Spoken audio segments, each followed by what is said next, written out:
So both of you have probably heard of lifespan. You probably also heard of the concept of health span. What you probably have not heard of is Sexspan, which is the portion of your life where you have the ability and the desire to engage in sexual activity. This is the Man Up Podcast, a doctor's guide to men's health.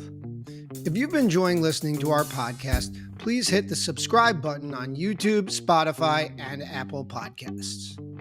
My name is Dr. Kevin Chu, and I'm joined as always with my co-host, Dr. Justin Dubin. All right, we're here with Dr. Mohit Khera, the, chair of SMSNA. He's the president of SMSNA. He's just a living legend. We're so honored to have him Very here today.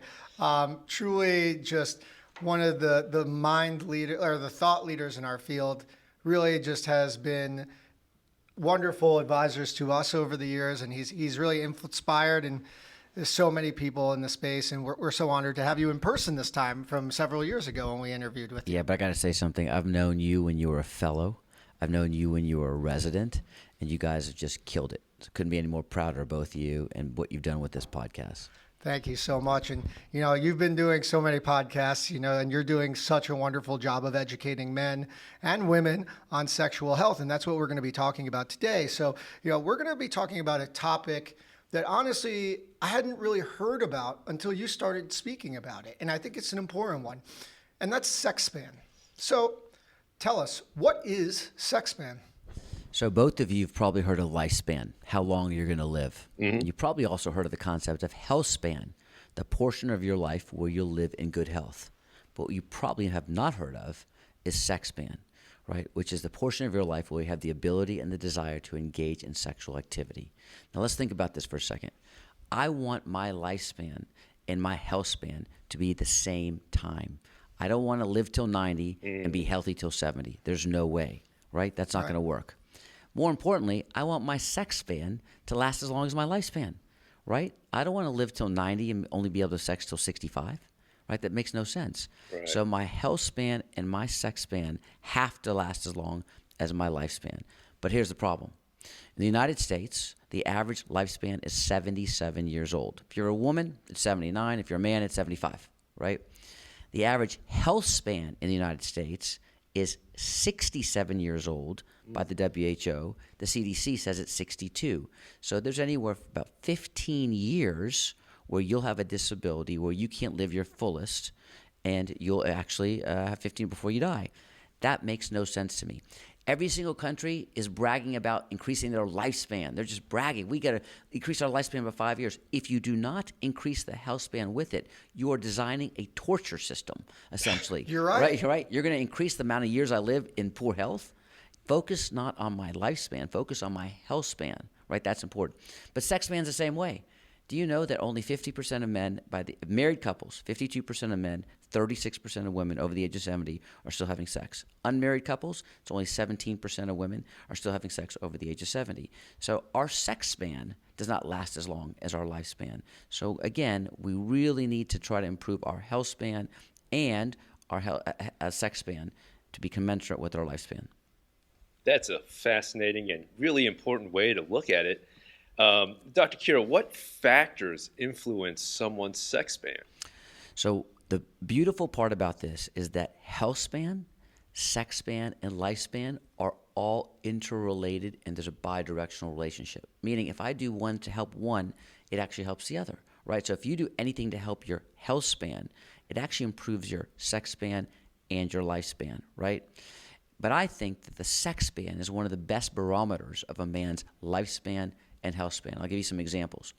So we know that if a man gets ED today, 15% will have a heart attack or stroke within 7 years. You know that. You've seen that data, right? So we know that ED is the first sign or a marker of cardiovascular disease. It's also the first sign of stroke. It's the first sign of all-cause mortality. So that's interesting. But actually, it gets a little more interesting. ED is the first sign of diabetes. Beautiful study that came out of St. Louis. 2 million men, ages 18 to 40. They walk in with ED. They get their diabetes checked that day. 30% are newly diagnosed prediabetes or diabetes.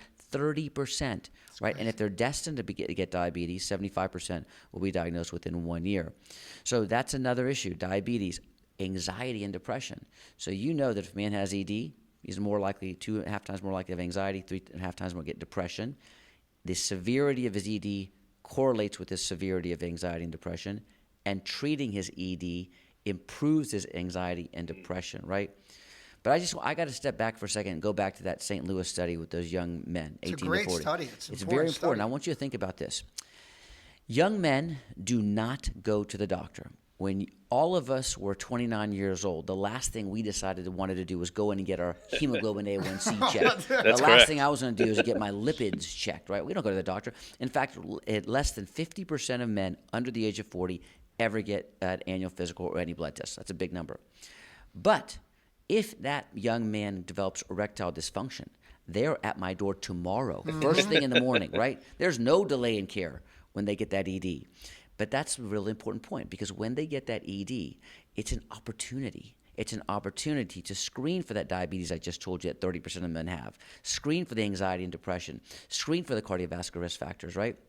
Because if I don't, it's a missed opportunity. It is a disservice to give that man Viagra and tell him to go and leave. We think it's, we had our job, we gave him the Viagra and he's gone. That is a disservice, right? Because many of those men will have occult cardiovascular disease, diabetes, depression, anxiety. And don't forget the concept of area under the curve. The longer someone has diabetes, the more damage it occurs to the blood vessels. So if the onset of diabetes is 25 or 26, and we keep that for 10 years, that's 10 years of damage. But at 27, if he comes into you for ED and you diagnose it and his diabetes and you start treating it, you save 9 years of damage to that man's blood vessels. So you are the gatekeepers. You have to take the opportunity, because ED and sexual dysfunction is a gateway to good health in young men. I think what you're saying is really highlighting the way to motivate men to get in, because what you're describing is this saying, right? Sexual health is health. And it is a direct correlation. Your erections are a direct correlation and window into the other health problems you're having. They're either problems that you're having now, or they're warning signs of future things down the line. And I know that Kevin and I have said this multiple times, but I've diagnosed so many guys, high blood pressure, obesity, diabetes, and they come in, they're a 40-year-old guy, and you go, do you have any medical problems? And they say, no. And I go, okay, great. Well, when was the last time you went to the doctor? And they go, well, when I was 12 years old. So, you don't have a health problem, you don't have diabetes if you don't ever go to the doctor. No, they're just perfectly healthy. That's what you're telling me, right? I'm perfect. But those are the guys that they come in for their erections, and you have an opportunity to really educate them and say, like, people who are listening, yeah, if you really care about your erections, you should be caring about the rest of your body. Right, and your erections are a gateway, a window to what's going on. Remember, everyone in the world talks about mental health and physical health. That's all we talk about, mental health and physical health. There's a third dimension. It's mental health, physical health, sexual health, right? There's three things you got to take into the picture. Sexual health is one of the best barometers. But you asked me a very important question. You said to me, how can we improve our sex span? And there are many ways to improve their sex span. Remember, we are in the business of prolonging sex spans, right? That's what we do for a living, the three of us, right? We prolong sex spans. And there's many ways you can do it. But I'll just name you a few that I think are very important. One is you have to focus on your partner. Let me give you an example. Tomorrow, if your partner, your wife, your girlfriend says to you, I'm never going to have sex with you again, okay? They say that. You have two choices. You can either cheat on them, right? Or you're never having sex again, right? There's only two options, right? That's it. That's how much power and control your partner has on your sex span, right? So what do you want to do? You want to make sure that your partner is healthy, because if she's not healthy, it's not going to work, and that they're engaged. That's all you got to do. But the power that your partner has on your personal sex span is tremendous, right? So remember, your partner. Also remember that sexual dysfunction is a couple's disease. You know that, right? It's not just about that patient sitting across from me in the exam room. It's about his or her partner sitting at home. Best studies I've ever seen were Irwin Goldstein. He gave these men either Levitra or placebo. And he said, all the women get a female sexual function questionnaire. I don't want to meet your wife. I don't want to talk to your wife. Just give her the questionnaire before and after. The men who got Levitra, the women at home, had significant improvements in sexual function. All 6 domains were statistically significant in the FSFI. If the men got placebo, the women had no improvement in their sexual function at all. And the greater the improvements in erectile function, the greater the improvements in sexual function for the women.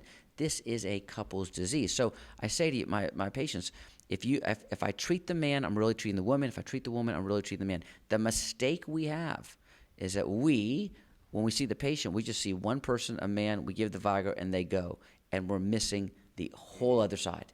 It's a mistake. It's a big mistake. Yeah. Kevin? Oh, I just want to make a point out if my wife Rosa is listening. Please listen to Dr. Khera. Shout out Rosa. Shout out Rosa. So, one of the things that we talk a lot about on this podcast are myths. We talk about myths, stigmas in men's health. So let's talk about this. What are some common myths or misconceptions about aging and sexual activity that prevent men from seeking help or maintaining a healthy sex life? Yeah. So some myths are that testosterone declines with aging, and it does to some degree. But when I started my practice, I started telling everyone there's a concept called andropause. I said, haven't you heard of andropause? It's the same thing as menopause. Everyone's testosterone is going to go down. That is not true. That's a myth, right? Because if you take a healthy 86-year-old man, he has a normal testosterone level. It is the acquisition of comorbid conditions as we get older that shuts us down. Diabetes shuts us down. Obesity shuts us down. Metabolic syndrome. So that occurs as we get older. We're more likely to get these conditions. But it is not the age alone that goes down. And age is just a number. Many patients, if you are healthy, you're more likely to engage in sexual activity, right? Unhealthy people tend to not engage in sexual activity. So, so when you look at a sexual intercourse and frequency, it goes down by age, but then it actually curves up by 80. There's an 80 up curve. These are just the healthier people who are living longer, right? That are engaging in sexual activity. So the myths are that, you're healthy, it's an age, and if you want to engage in sexual activity, you can. I think it's a great point because I can't tell you how many men come in, they're 75 years old, and I'm like, well, how's your erections? How's everything? And they're like, I'm 75. I think I don't need to have. I guess I'm old enough. That's in the past. It doesn't matter anymore. Right, and it's like, why? Yeah. I'm like, do you want to have sex?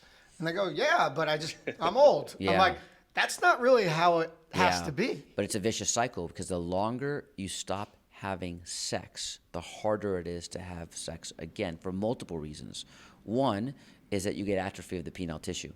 After you get atrophy of the penile tissue, you're going to get venous leak.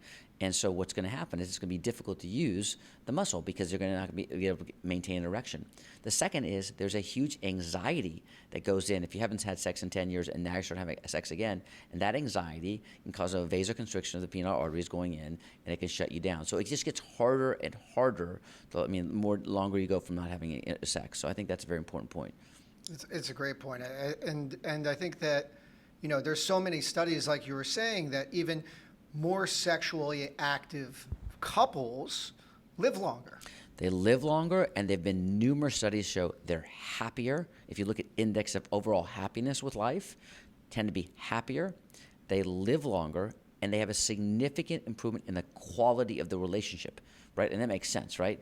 Right, so those are big factors there, right?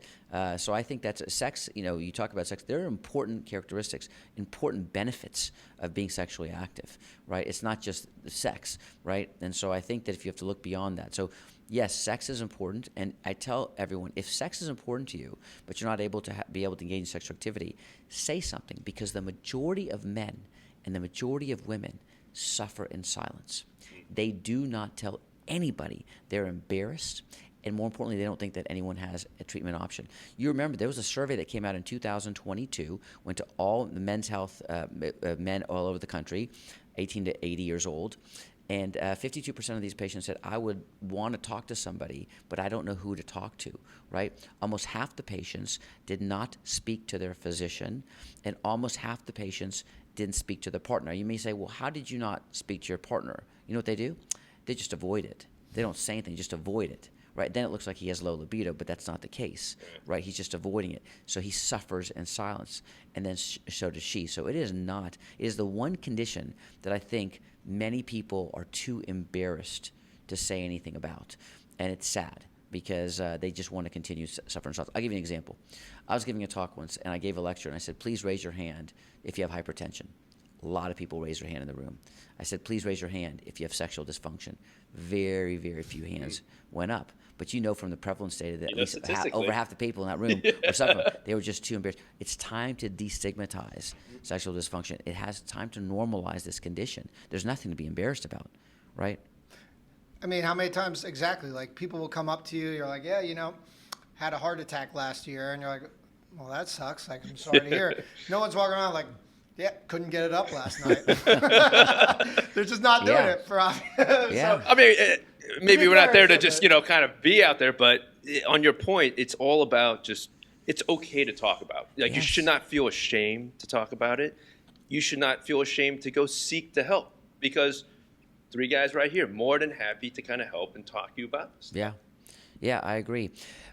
I want to finish the discussion on things to improve your sex because I talked about women, but I'll tell you one that really makes a difference. It's called the 4 pillars of health: diet, exercise, sleep, and stress reduction. I don't have a pill on the planet stronger than diet, exercise, sleep, and stress reduction. All 3 of us can do better on all 4.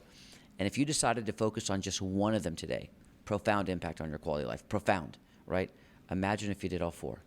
Makes a huge impact on your quality of life. But all of those also significantly improve your sex span, your health span, and your lifespan, right? Great data that just recently came out. There was a meta-analysis on just exercise, only exercise. 11 studies showing that exercise alone significantly improved IIF scores by about 3 points.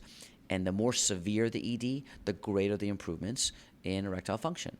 Same studies have been shown in women, so I want to be very clear, women and sexual function and with doing cardiac rehab.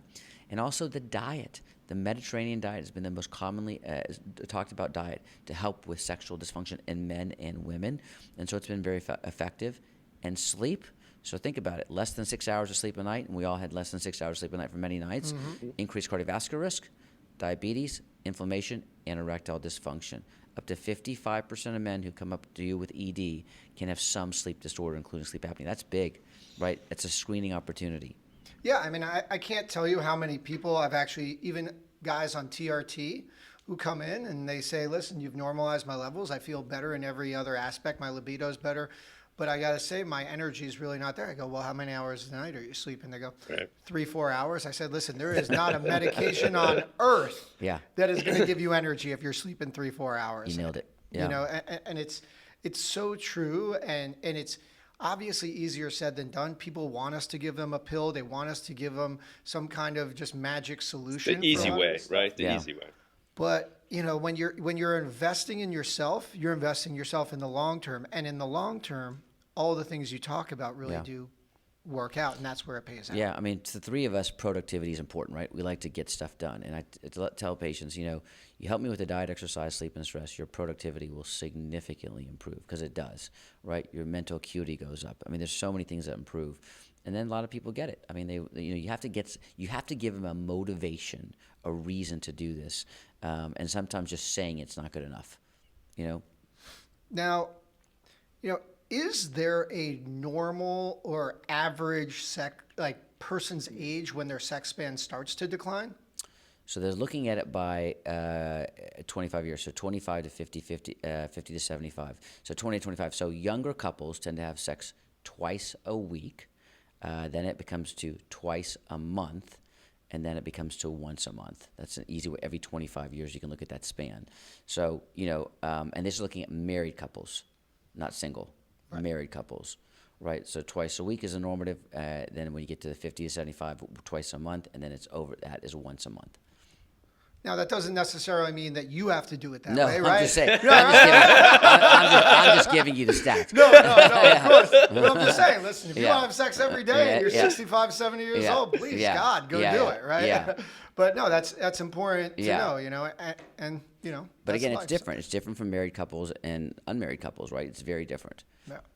So, let's say our listeners are listening right now. They're like, I want to improve my sex span. This is something I want to do. What would you recommend to them being the first step that they do?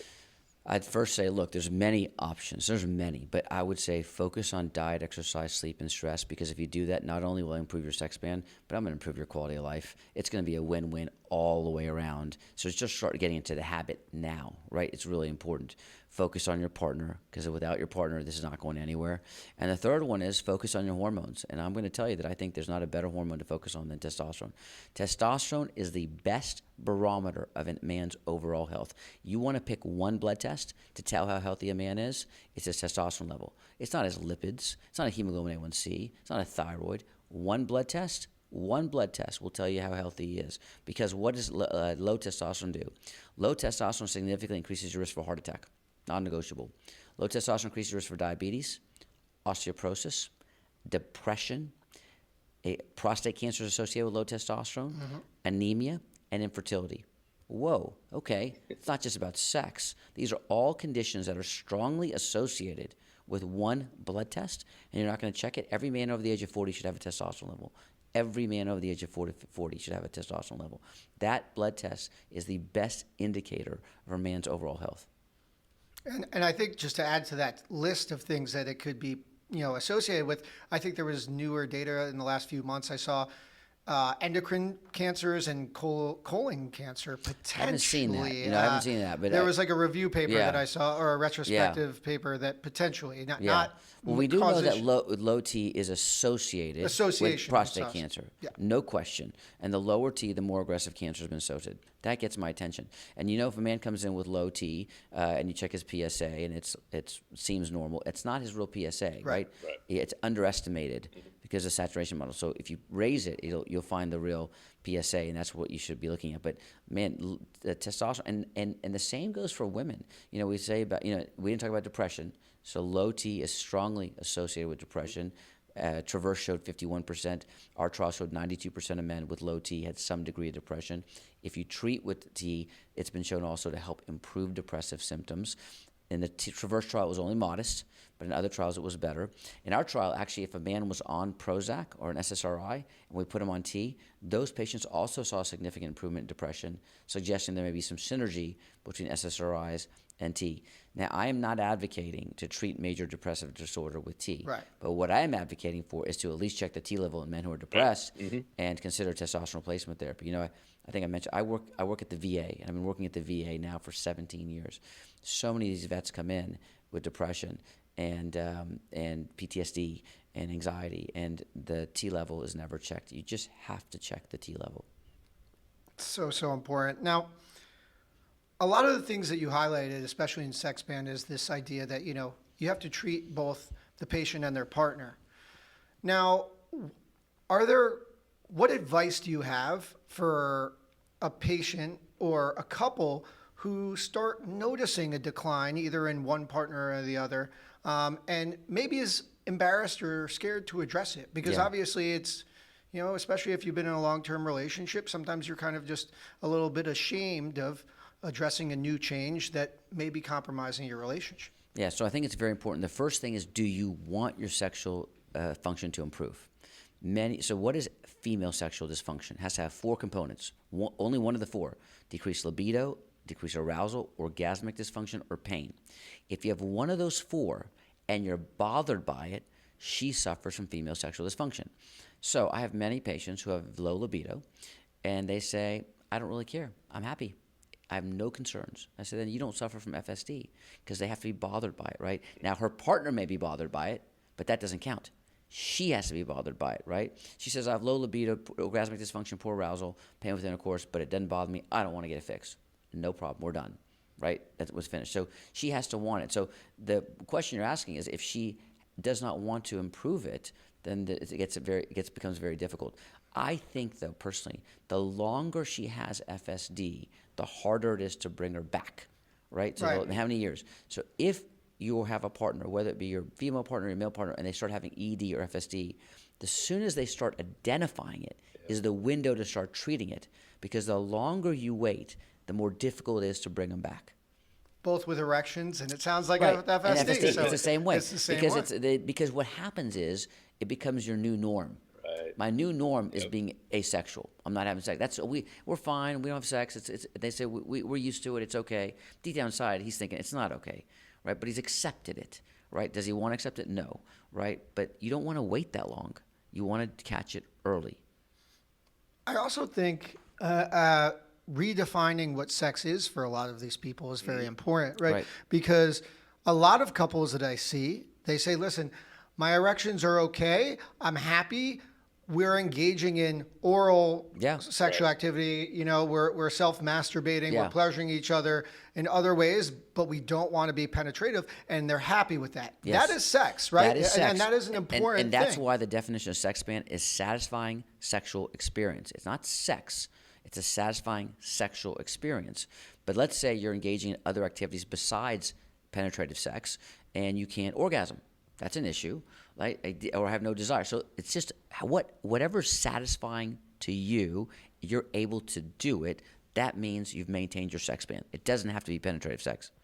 Yeah. Well, I mean, this has been a fascinating conversation. I don't want to steal too much of your time. Dr. Khera is a very busy man here at the SMSNA. So first off, I just want to thank you so much for taking the time. Thank you for. You're an inspiration to Justin and I. You're a great mentor, and I mean, we hope to someday be in your shoes. Oh, quite thank you honestly. both. Great being here. Thank you both. Any final comments? Last words before we kind of end this episode? I just want everyone to remember that it's not just about sex. It's also about your health span and your lifespan, and maintain a healthy life, diet, exercise, sleep, and stress. Hey, listen, we're living longer, or we're trying to. We better live better, right? Yeah. Right. And I do say to a lot of my patients who come in after having a prostatectomy or having gone through some kind of issue or finally getting their diabetes under control, it's like, listen, you've worked so hard to get to this point. Why not live the best life that you can, right? Yeah. Going through prostate cancer sucks. Cancer sucks. Life after cancer doesn't have to. Yeah. And I think that that's key. And that's what we have to really all work together. And you have to do the part and get in the office, because clearly we have wonderful people like you out there who are advocating for our patients and helping them. So before we end, where can our listeners find you, just so that they know? You can find it on, you can do Instagram, Dr. Mohit Khera is the handle, or drmohitkhera.com is the website. Thank you so much for having us. Yeah. Thank you so much. Thank you.